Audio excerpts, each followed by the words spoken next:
Brian Kilmeade made this comment on air on September 10th. And I want you to remember that date because 6 days later, there were two shootings of homeless encampments in Minneapolis, Minnesota, where more than a dozen people were hurt. And Brian still has his job at Fox News. Now, I've been talking a lot lately about stochastic terrorism, and I want to explain what it is.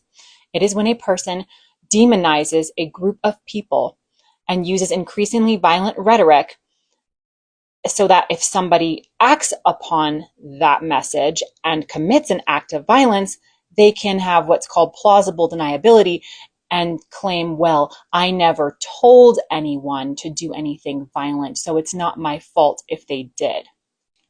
This is also stochastic terrorism. Saying that immigrants are poison in the blood of our country is also stochastic terrorism. Yeah, remember when DJT said that? Because I do. Lying about who commits most acts of violent extremism in our country and blaming it all on the left when that's not factual is also a form of stochastic terrorism. Does everybody see where this is headed? They're desperate to start something big because they want to suspend elections.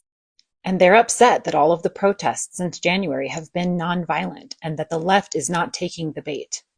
That's why they have to fabricate ChatGPT evidence and continue to lie about the shooter's motives and his political alignment.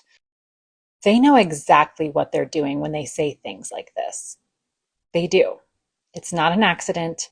And I really think it's past time the right turns down the temperature. But love and unity is not part of their plan.